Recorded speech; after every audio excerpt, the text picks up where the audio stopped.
because in its rapacious hunger for souls, it displays to them sweetness and gentleness, yet with wicked deceit, it leads them to the miseries of damnation. My friends, each of these different saints shows us many different things about hell. In some ways, what they see is the same: the suffering, the eternal aspect, and other terrible things that sometimes aren't even worth mentioning. But each of them have a specific jewel that I want to take and shine up for you to meditate on. Saint Hildegard of Bingen, from the year 1098, began having some of these different visions. So although we see modern people who have given testimony to the fact that hell exists, we've been having these visions for a long time, before any other denomination, before any other church group. God has been warning the human race for a long time. Now, the thing that I want to focus on from those words from St. Hildegard is deception. One of the greatest ways in which the devil works, especially in the realm of hell and in regards to hell, is by deceiving us, by having us believe things that aren't true. Now, I had been deleting a lot of the comments down below, but I'm leaving a lot of them because I want you to see some of the common deceptions that people mention. We can see those and we know that the world rejects it out there, but to read it right in front of you is something different. It seems to me that there are at least 3 different ways in which the devil deceives us in regards to hell.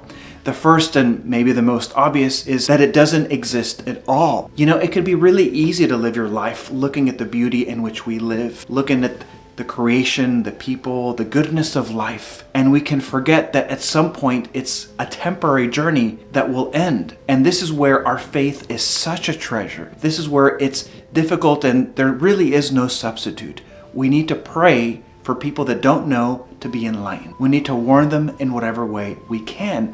Again, the beauty of life that God has placed before us can sometimes keep us from realizing that it will end and we will be judged and our decisions will lead us to one place or another. That blindness is one of the most common ones that the devil puts in front of people, that hell doesn't exist at all. The second one is the one that she mentions today in her quote. It presents it to itself not as bad as it seems, but it gets a little bit more complicated. It takes advantage and manipulates the goodness in the world and covers sin, covers evil with it, saying, oh, this is good, this is great, and you need it.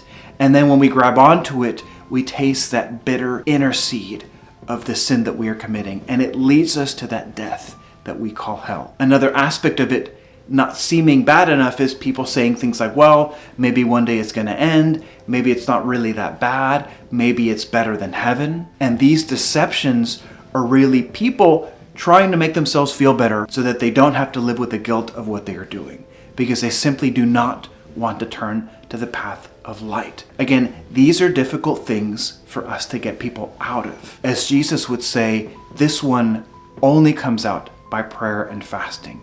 Therefore, offer your sacrifices for people that have fallen under this deception. The last deception is one that we have been seeing a lot with different people that have been commenting, and that's that Satan is actually the good guy, that the church and God are actually the enemy of human freedom, the enemy of human salvation.